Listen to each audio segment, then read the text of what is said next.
네, 오늘 본문에 보니까 유대인의 유월절이 가까이 왔습니다. 유월절은 큰 명절이기 때문에 모든 유대인들이 예루살렘을 방문합니다. 그리고 성전에서 제사를 드립니다. 심지어 디아스포라 유대인들, 그러니까 멀리 외국에 흩어져 있는 유대인들도 그 당시 많았거든요. 근데 그 디아스포라 유대인들도 6월절이 되면 예루살렘을 방문했고요. 또 많은 이들이 성전에 와서 예물을 드렸습니다. 그런데 멀리서 오는데 본인이 직접 소나 양을 끌고 오면 어떻게 될까요? 얼마나 어렵겠어요.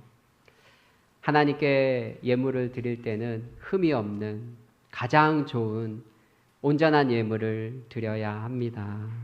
그런데 멀리서 끌고 오면 아무리 A급 동물도 나중에 되면 기력이 쇠하고 상하게 마련이죠.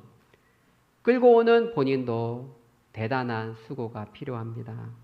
그래서 대부분은 그 멀리서 동물을 끌고 오는 것이 아니라 예루살렘에 도착해서 그곳에서 특별히 성전 가까운 곳에서 동물을 샀습니다. 성전과 가까우면 가까울수록 판매하는 사람들 입장에서 판매가 더욱더 잘 되었겠죠. 그런데요, 언제부터인가 성전과 가장 가까운 것이 가장 좋은 목인데 언제부터인가 이제는 성전 안으로 들어와서 재물을 판매하는 일이 생기게 되었습니다. 이것은 사실상 대제사장과 제사장들이 허락해 주지 않으면 있을 수 없는 일이죠. 이것은 장사하는 사람들과 제사장들, 그 당시 종교 지도자들 간에 커넥션이 있었다는 것이죠. 뒷돈을 주어야 가능했던 일입니다. 제사장들은 돈을 받고 허락을 해주었고, 그리고 재물을 파는 사람들은 뒷돈을 좀 주더라도 그 안에서 판매하면 훨씬 더 많은 폭리를 취할 수 있고 또 많은 양을 판매할 수 있으니 손해보는 장사가 아니었습니다. 그래서 상인들은 할 수만 있다면 성전 안에서 서로들 판매하기를 원했던 것이죠. 거기는 또 돈 바꾸는 자들도 있었습니다. 성전 안에 환전하는 사람들까지 들어왔습니다. 당시 로마의 화폐는 부정한 돈으로 인식을 했습니다. 그래서 하나님께 바칠 때는 성전세를 낼 때는 유대인의 화폐로 바꾸었습니다. 그리고 예물을 드릴 때도 유대인의 화폐로 바꾸었습니다. 그 당시 기록에 따르면 성전에서 환전해 주는 사람들은요, 돈을 환전해 주면서 20%에서 30%까지 차익을 거두었다고 합니다. 이 돈만 한번 바꿔주는데 그 정도의 차익을 거둔다면 상당한 이익을 남기는 장사죠. 여러분 지금 100달러가 어느 정도 합니까? 한 14만 원 정도 하죠. 그런데 100달러를 줬는데 14만 원이 아니라 12만 원, 11만 원 준다면 이거 뭐 사기 아닙니까, 여러분? 그런데 성전 안에서 환전해 줄 때 바꿔주는 사람들이 그 정도의 폭리를 취했다라는 것입니다. 면목상은 제사 드리는 성도들의 편의를 생각해서 안으로 끌어들여 왔지만 사실상은 돈을 벌려는 종교 장사에 불과했던 것이죠. 그래서 예수님께서는요, 노끈으로 채찍을 만드시고 양과 소를 때리며 성전으로 다 쫓아내셨습니다. 그리고요, 심지어 환전하는 사람들의 그 돈을 쏟아버리고 그 상 있잖아요. 상을 뒤엎어 버렸습니다. 여러분 매우 과격한 행동이죠. 아마 예수님의 공생의 기간 동안에 이 정도로 과격한 행동을 하신 적이 있을까? 제 기억으로는 없습니다. 예수님을 잡으러 온 로마의 군병 앞에서도 예수님은 잠잠한 양처럼 가만히 있으셨습니다. 자신을 죽이러 잡아온 사람들 앞에서도 잠잠하셨는데 예수님은 너무나 놀랍게도 성전 안에서 장사하는 자들을 향해서 분을 참지 못했던 것이죠. 그리고 말씀하십니다. 내 아버지 집으로 장사하는 집을 만들지 말라. 여기서 장사할 때 이 장사는 작은 구멍가게에서 행하는 영업활동이 아닙니다. 큰 장터에서 이루어지는 규모 있는 사업을 지칭할 때 사용되는 원어입니다. 제법 큰 규모의 사업 활동을 가리킬 때 사용하는 단어입니다. 우리나라에요, 대전역에 가면 빵가게가 있습니다. 유명한 빵가게인데 성심당이라고 가보셨습니까? 그런데요, 이 성심당 2023년 매출액이 얼마인지 아세요? 100억? 네, 1243억입니다. 단일 가게 기준으로 우리나라 빵집 중에 최고입니다. 이 정도면 뭐 빵가게가 아니라 큰 사업체 정도다라고 생각할 수 있겠죠. 여러분, 빵을 팔아도 이렇게 불티나게 파니까 1000억 이상의 매출이 나옵니다. 하물며 이 성전에서 여러분 빵이 아니라 뭐 팔아요? 소 한 마리 얼마예요, 여러분? 잘 모르겠습니다. 몇 천만 원 하지 않나요? 네? 1000만 원 넘지 않나요? 소, 양, 염소 이런 것들을 계속해서 파는 거예요, 여러분. 그 수익이 적지 않았을 것입니다. 상당한 규모의 거래가 이루어지고 있었습니다. 예수님이 보실 때는 이 매매하는 자들이 성전의 본질을 훼손하고 있다고 보았습니다. 성전을 돈 버는 장소로 전락시켰다고 판단하신 것입니다. 그래서 내 아버지 집으로 장사하는 집을 만들지 말라라고 단호하게 선언하셨던 것이죠. 다른 병행 본문에 보면 내 아버지 집은 만민이 기도하는 집이다라고 덧붙여 말씀하셨습니다. 여러분, 성전이 뭐 하는 곳이에요? 성전의 가장 중요한 기능이 무엇입니까? 하나님의 임재를 경험하고 하나님을 만나는 곳이 아닙니까?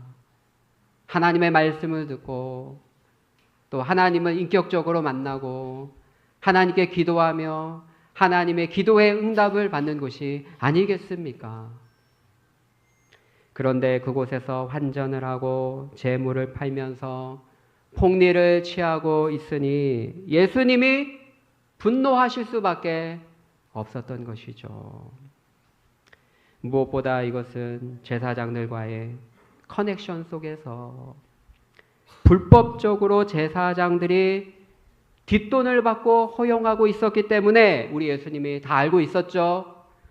그래서 거룩한 분을 바라셨던 것입니다.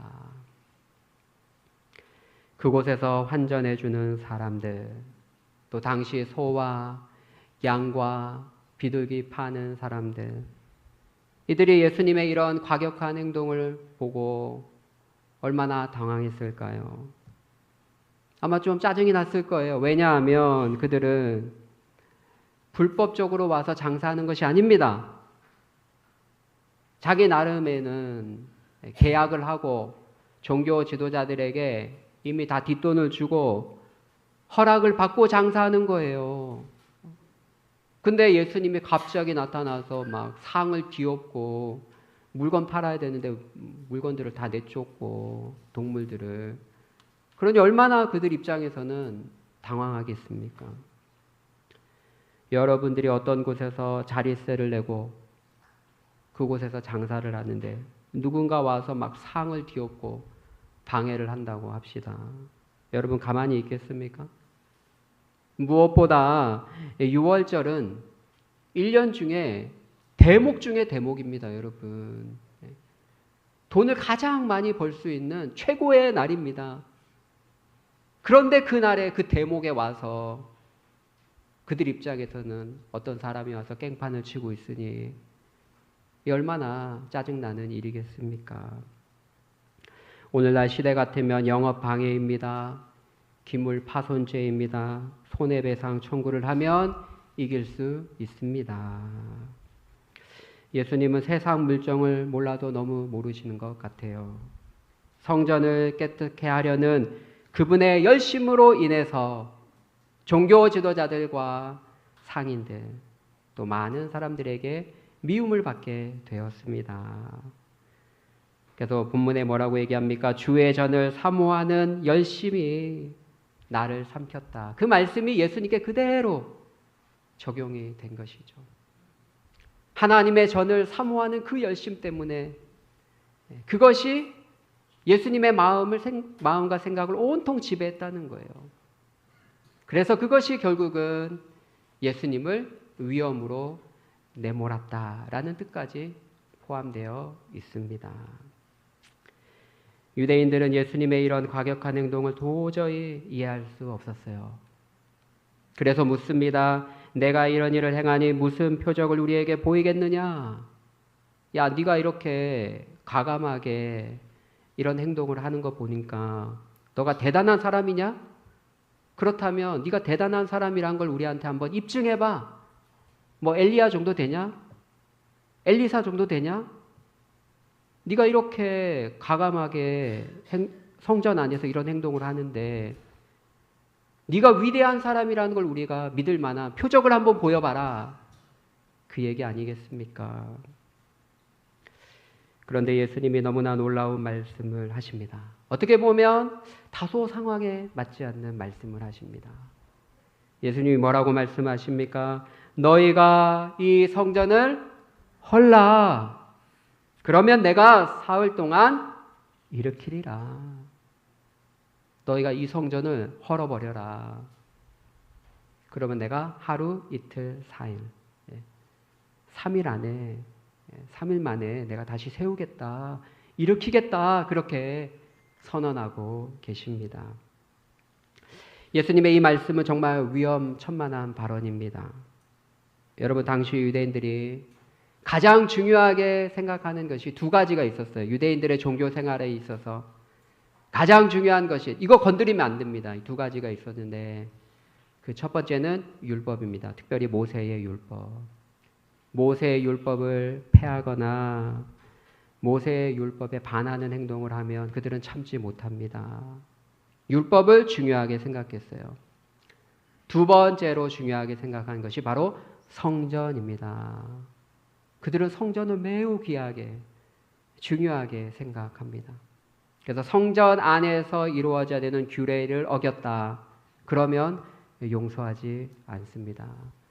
성전에 대해서 모욕적인 발언을 했다. 그러면 용서하지 않습니다. 우리가 새벽 기도회 때 예레미야서를 묵상하고 있지 않습니까? 네, 예레미야가 하나님의 말씀을 받아서 무엇을 예언합니까? 예루살렘 성전이 무너진다, 파괴된다. 예루살렘이 바벨론에 의해서 정복당하고 성전도 파괴된다라고 그렇게 예언을 합니다.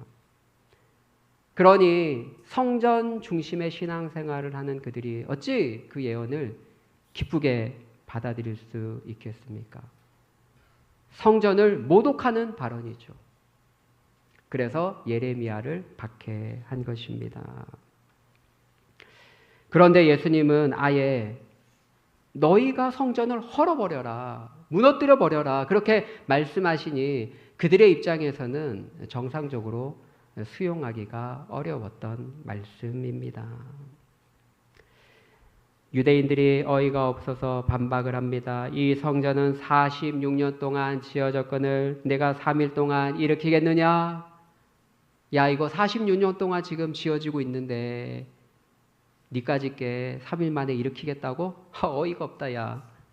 그렇게 반응하고 있는 것이죠. 여러분, 지금 예수님이 가르친 이 성전은 헤롯 성전입니다. 예수님이 머물렀던 이 성전은 헤롯 성전입니다. 헤롯 대왕이 유대인들의 환심을 사기 위해서 BC 20년부터 지은 성전입니다. 헤롯 왕은 우리가 알다시피 매우 교활한 사람이고 권력에 미친 사람이죠. 그런데 한 가지 장점이 있다면 건축의 대가입니다. 건축에 뛰어난 전문가적 자질을 가지고 있습니다. 그래서 그는 하나님에 대한 신앙은 없지만 유대인들에게 잊지 못할 화려한 성전을 지어주려고 했어요. 유대인들의 환심을 사고 더불어 건축 전문가로서 기념비적인 업적을 남기기 원했던 것이죠. 기록에 따르면요, BC 20년부터 지었고요. 나중에 완공은 언제 되냐면 AD 64년에 완공됩니다. 그러니까 몇 년 지은 거예요? 무려 84년 동안 지은 거예요. 여러분, 대한민국에 아무리 훌륭하고 웅장한 성전도 뭐 몇십 년 짓지는 않습니다. 다 10년 안에, 요즘은 뭐 건축술이 발전해서 2, 3년 안에 다 지어버리죠. 무려 84년에 걸쳐서 지어졌습니다. 예수님이 유대인과 이야기할 때는요, 46년에 걸쳐서 지어지고 있었어요. 대단히 웅장한 성전입니다. 그런데 이 성전을 헐어버려라. 그럼 내가 3일 만에 다시 짓겠다. 그렇게 말씀하시니 그들의 입장에서는 도저히 받아들일 수도 없고 이해할 수도 없었던 말씀이죠. 그런데 왜 예수님이 이런 말씀을 하셨을까요? 사랑하는 명일의 성도 여러분, 왜 예수님이 이런 황당무계한 말씀을 하셨을까요? 그 이유가 무엇일까요? 그것은 바로 예수님이 가르치신 성전이 눈에 보이는 짓고 있었던 위대하고 웅장한 헤롯 성전이 아니라 사실은 자신의 육체를 가리켜 하신 말씀입니다. 예수님이 참된 성전이거든요. 그래서 이 성전을 헐라 할 때는 내 몸을 죽여라. 십자가에 못 박아라. 그럼 내가 3일 만에 다시 일어난다. 그 뜻이 함축되어 있는 것이죠. 여러분, 광야 생활을 할 때에는 이스라엘 백성들의 성막이 있었습니다. 이동식 성막이 있었습니다. 광야 생활에는 이제 돌아다니니까 이동식 성막이 있었고, 성막 안에 지성소 있고 들어가면, 그리고 언약궤가 있고, 그리고 시은자가 있습니다. 하나님의 임재의 상징입니다. 성막에서 하나님을 만나는 거예요. 하나님의 음성을 듣는 거예요.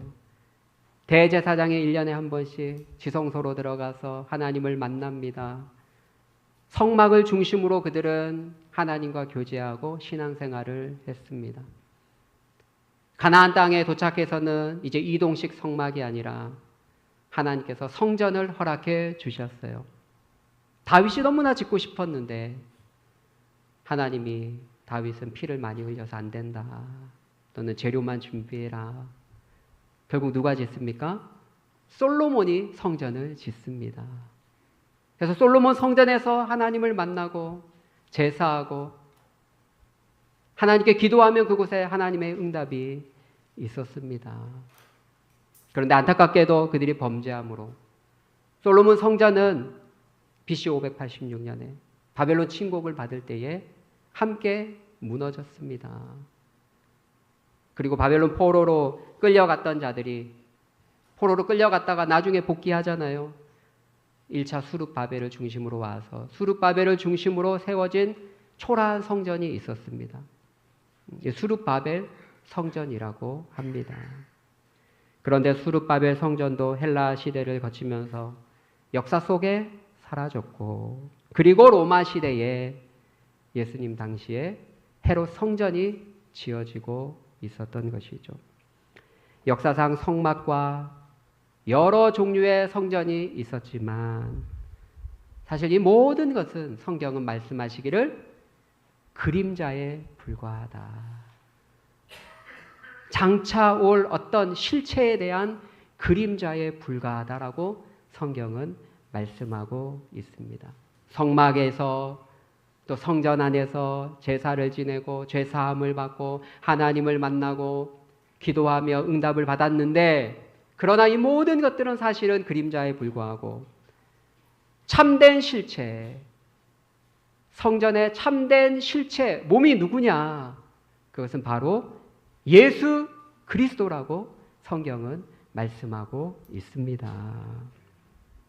그래서 사랑하는 명일의 성도 여러분, 참된 성전 대신 예수 그리스도 안에서 우리가 하나님을 만나고 예수 그리스도 안에서 기도의 응답을 받고 예수 그리스도 안에서 죄 사함을 받는 줄 믿습니다. 참된 성전은 예수 그리스도예요. 우리가 하나님께 참된 예배를 드리기 위해서 비행기를 타고 저기 팔레스틴 지역까지, 지금 이스라엘이 있는 곳까지 가서 그 성전에서 예배 드릴 필요가 없다는 거예요, 여러분. 참된 성전은 예수 그리스도이기 때문에 이제는 영과 진리로 성령 안에서, 진리 대신 예수 그리스도 안에서, 예수님 안에서 누구든지 어느 곳에서든지 예배 드리면 하나님이 그 예배를 기쁘게 받으시는 줄 믿습니다. 그래서 예수님은 자신의 육체, 참 성전 대신 자신의 육체를 가리켜 하신 말씀이죠. 그러나 그 당시 유대인들은 절대로 이해할 수 없었어요. 함께 있었던 제자들도 그 당시에는 이해할 수가 없었습니다.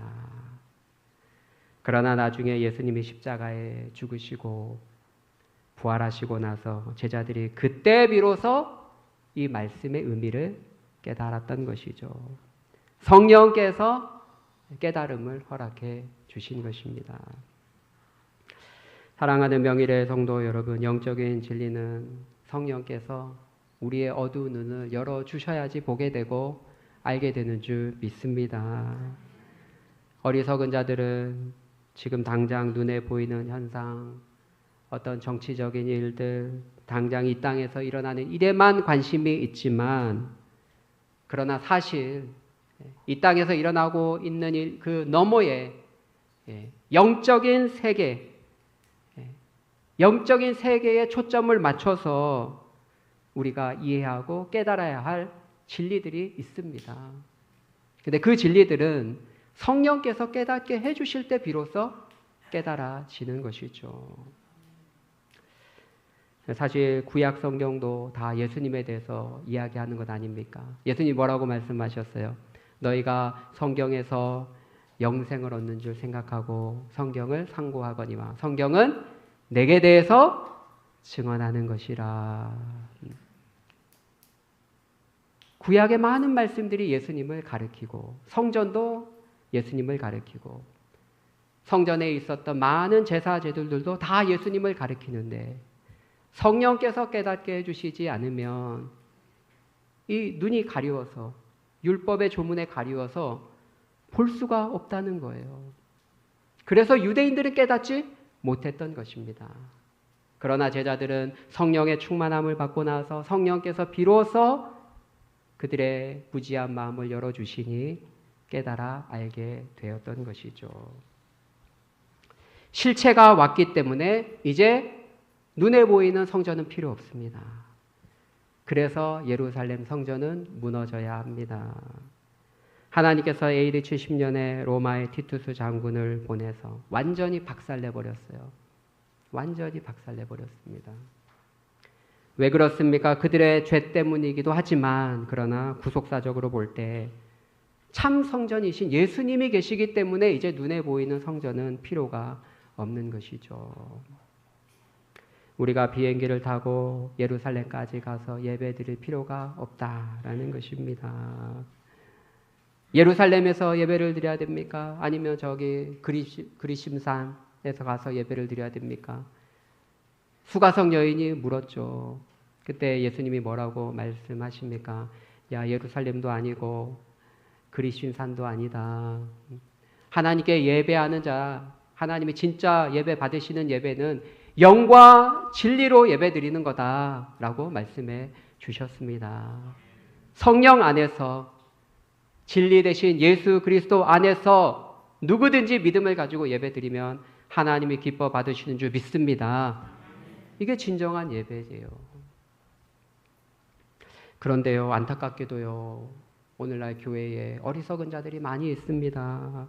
목사님들 중에도요, 세대주의의 영향을 받아서 이상한 주장을 하시는 분들이 있습니다.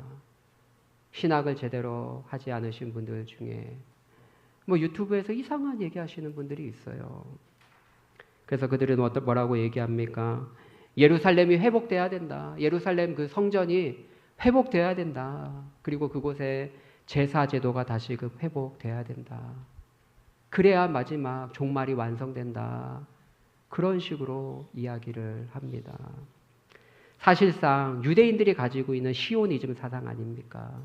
그 시오니즘 사상을 그대로 기독교에 적용해서 기독교 신학과 접목시켜서 세대주의의 영향을 받아서 지금 육적인 이스라엘, 그들의 회복을 꿈꾸고 있는 것이죠. 그러나 성경은 그렇게 말씀하지 않습니다. 여러분, 육적인 이스라엘의 그 땅의 성전이 회복되고 그리고 제사가 다시 회복되고 만약에 그런 방식의 구원이 맞다면, 그것을 주장하고 있다면 우리 예수님의 십자가의 그 죽으심이 온전하지 않게 되는 것이죠. 불완전한 죽으심으로 만드는 꼴이 되고 마는 것입니다. 이것은 어떻게 보면 이단적인 사상이라 볼 수도 있습니다. 세대주의자들이 그렇게 주장을 하는데, 그런데 굉장히 위험한 신학 사상입니다. 근데 성도들은 분별을 잘 하지 못하고, 그래, 백투 더 예루살렘, 우리 예루살렘 돌아가서 유대인들이 다시 성전을 회복해야지. 그렇게 생각해요, 여러분. 그렇지 않습니다, 여러분. 물론 마지막 때에 유대인들이 돌아옵니다, 여러분. 로마서가 얘기합니다. 그들이 깨닫지 못했기 때문에 예수 그리스도 안에 있는 풍성한 구원이 이방인들에게 갔습니다. 그러나 그들이 시기함으로 이제 깨닫고 마지막 날에 그들도 돌아옵니다. 그러나 그들이 돌아온다는 것은 눈에 보이는 성전이 회복되고 제사가 회복된다는 말씀이 아닙니다. 그들도 예수님의 주되심과 메시아 되심을 깨닫고 그들 중 택한 많은 사람들이 돌아온다라는 그런 뜻이죠. 그래서 예수 그리스도 안에 있는 택함 받은 이방인들의 수가 충만히 채워지고, 또 택함 받은 이스라엘, 육적인 이스라엘 중에 택함 받은 영적인 이스라엘이 돌아와서 마지막 때에 하나님의 택한 백성들이 다 구원을 받게 된다라는 것이죠. 이것이 로마서가 말씀하시는 의미입니다. 근데 그것도 제대로 이해하지 못하고 이방인들은 예수님을 믿고 구원받고 유대인들은 다시금 성전이 회복되어서 제사가 회복돼서 유대인들의 방식으로 구원받고 이중 구원을 말하고 있다면 그것은 이단적인 사설과 다를 바 없는 것입니다. 그런데 유튜브에 많은 성도들이 속아서 영향력 있는 어떤 목사님, 신학도 제대로 공부하지 않은 그런 목사님의 말을 듣고 어리석게 생각하는 것이죠. 사랑하는 명일의 성도 여러분, 분명히 기억합시다. 유대인이나 헬라인이나 이방인이나 모두가 예수 그리스도 안에서 구원받는 줄 믿습니다. 구원받는 방법은 예수님밖에 없습니다. 여러분, 육적인 유대인이 유대인이 아닙니다, 여러분. 영적인 유대인이 유대인이에요. 육적인 유대인이 하나님의 백성들이 아닙니다. 그들은 예수님을 지금도 대적하고 있어요. 그들은 하나님의 백성이 아닙니다, 여러분. 예수 그리스도 안에 있는 자들이 새 언약 백성이고 참 하나님의 백성인 줄 믿습니다. 그들도 마지막 때에 하나님의 택하심을 입은 사람들은 돌아온다는 거예요. 그걸 말씀하고 있는 것이지, 어디 육적인 그 성전이 회복되고 제사가 회복되고 이런 식의 말씀은 성경과 맞지 않는다라는 것이죠. 예수님은 참 성전이 되십니다. 그래서 우리가 그 성전 되신 예수 그리스도를 믿으면 우리가 그 안에 머물게 되고 우리도 성전의 일부가 되는 것이죠. 그래서 예수님이 머리가 되시고 우리는 그의 몸의 지체들이 됩니다. 그래서 성령 안에서 우리가 서로 연합되고 결합되어서 성전으로 자라가고 있는 것입니다. 그래서 에베소서 2장 2절에 사도 바울이 이렇게 얘기합니다. 너희도 성령 안에서 하나님이 거하실 처소가 되기 위하여 그리스도 예수 안에서 함께 지어져 가느니라. 할렐루야. 예수님이 성전이시고 우리가 그분 안에 있으면 우리도 성전의 일부가 되어서 각 지체들이 연결되고 결합되어서 함께 성전으로 아름답게 지어져 가고 있는 줄 믿습니다. 얼마나 놀라운 진리입니까? 말씀을 맺겠습니다. 참 성전은 예수 그리스도이십니다. 팔레스틴 지역에 있는 예루살렘 성전은 더 이상 필요가 없습니다. 예수 안에 죄사함이 있는 줄 믿습니다. 예수 안에 우리는 하나님의 임재를 체험할 수 있습니다. 예수님 안에서 우리는 기도의 응답을 받을 수 있습니다. 예수님을 믿으면 또한 참 성전 대신 예수님과 우리가 연결되고 결합되어서 함께 지어져 가고 있고요. 우리 안에 성령께서 내주하십니다. 그래서 다른 성경은 보면 고린도전서 보면 고린도전서 3장 16절에 너희 몸이 하나님이 거하시는 성령의 전이다. 그렇게 말씀해요. 고린도전서 3장 16절 이렇게 말씀합니다. 너희는 너희가 하나님의 성전인 것과 하나님의 성령이 너희 안에 거하시는 것을 알지 못하느냐. 할렐루야. 여러분의 마음이, 여러분의 내면이 하나님의 거룩한 성전임을 믿으시기를 바랍니다.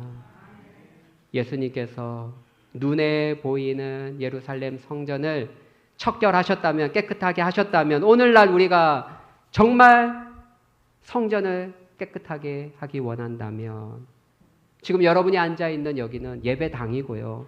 성전이 아닙니다. 여러분 오해하지 마십시오. 예배당입니다. 예배당.